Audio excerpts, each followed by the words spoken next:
NTPC thermal ప్రాజెక్టుకు సంబంధించిన విషయం పైన ఈ నెల 19వ తారీఖు నాడు పబ్లిక్ అభిప్రాయ సేకరణ చేయడం కోసం ఎన్టీపీసీ యజమానం ప్రయత్నం చేస్తున్నట్టు తెలిసింది. ఈ యొక్క ప్లాంటు నిర్మాణం కోసం ఈరోజు మళ్ళా కొత్తగా తెలంగాణలో 3 ప్లాంట్లను ఈరోజు 2024 మెగావాట్లను తీసుకురావడం కోసం ఎన్టీపీసీ యజమానం ప్రయత్నం చేస్తుంది.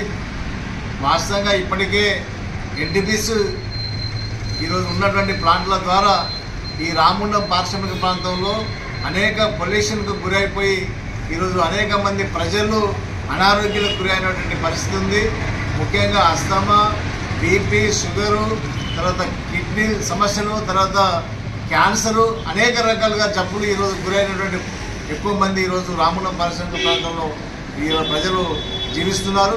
మరి ఇటువంటి పరిస్థితులు కొత్తగా ఈరోజు ఎన్టీపీసీ యజమానం 3 ప్లాంట్ తీసుకురావడం అనేది సరైనది కాదని చెప్పి సిపిఐఎంఎల్ నోటిఫికేషన్ పార్టీ భావిస్తుంది. కనుక ఇప్పుడు వచ్చేటువంటి ఈ 3 ప్లాంట్లలో ఇక్కడ అవసరం లేదన్నటువంటి ప్రజల ఒక అభిప్రాయాల మేరకే దీన్ని స్వీకరించాలి తప్ప దీన్ని నిర్వహణ చేయొద్దని చెప్పి మేము డిమాండ్ చేస్తున్నాం. అదే కాక ఈరోజు ఎన్టీపీసీ యజమానం ఈరోజు ఎన్టీపీసీ కొరకు దాదాపు 10,300 ఎకరాల భూమిని ఈరోజు ప్రజల దగ్గర నుంచి తీసుకోవడం జరిగింది. ఆ రోజు 5,000 నుంచి 6,000 రూపాయలు మాత్రమే ఇచ్చారు.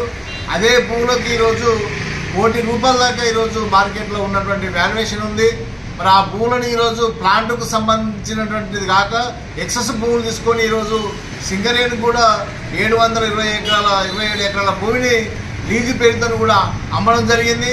వాస్తవంగా ఈరోజు చట్టాల ప్రకారం ఈరోజు సుప్రీంకోర్టు జడ్జిమెంట్ ప్రకారం ఎక్సెస్ భూములు ఏమైనా ఉంటే తిరిగి రైతులకే చెల్లించాలన్నటువంటి నిబంధనలు ఉన్నప్పటికీ కూడా ఎన్టీపీసీ యజమాన్యం ఎక్కడ కూడా దీన్ని అమలు చేయలేదు. ఈరోజు ఎన్టీపీసీలో భూమి రసీదులు చాలా మంది ఉన్నారు, వాళ్ళకు కూడా నౌకర్లు కూడా ఎక్కడ కూడా ఇవ్వట్లేదు. ఇప్పటికీ ఎంప్లాయ్మెంట్ ఆఫీసులో 450 మంది ఎంప్లాయ్మెంట్ ఆఫీసులో రిజిస్టర్ చేసుకున్నటువంటి భూ నిరస్తులు ఉన్నారు. ఈరోజు కొత్తగా అయినటువంటి ప్లాంట్లో కూడా ఏ ఒక్కరికి కూడా నౌకరు ఇవ్వలేదు. ఈరోజు అనేక రకాలుగా ఈరోజు ఎన్టీపీసీలో కొత్త ప్లాంట్లో కొద్దిమంది కాంట్రాక్టర్లు తక్కువ కొటేషన్ వేసుకొని తక్కువ రేటుకు ఈరోజు టెండర్లు పొంది ఒక్కొక్క ఉద్యోగాన్ని ఈరోజు 4 నుంచి 5 లక్షల రూపాయలకు కాంట్రాక్టులు అమ్ముకుంటున్నప్పటికీ ఈ విషయాన్ని ఎన్టీపీసీ యజమానికి తెలిసినప్పటికీ కూడా పట్టించుకోవట్లేదు. కనుక ఈ అన్ని విషయాలపైన రేపు జరగబోయేటువంటి హియరింగ్లో జరగబోయేటువంటి ప్రజా సేకరణలో ఈ విషయాలను ఆలోచించాల్సిన అవసరం ఉందని చెప్పి సిపిఐఎంఎల్ నోటిఫికేషన్ పార్టీ డిమాండ్ చేస్తుంది. అలాగే ఇప్పటికైనా ఈ యొక్క 3 ప్లాంట్లను వెంటనే రద్దు చేయాలని, భూ నిరసితులందరికీ ఉద్యోగ అవకాశాలు ఇవ్వాలని చెప్పి, అదే కాదు కాంట్రాక్ట్ కార్మికుల పిల్లలకు కూడా ఉద్యోగ అవకాశాలు కల్పించాలని చెప్పి, ఈ యొక్క అవినీతి ఏదుందో కాంట్రాక్టులు అమ్ముకున్నటువంటి అవినీతిని అరికట్టాలని చెప్పి మేము డిమాండ్ చేస్తున్నాం.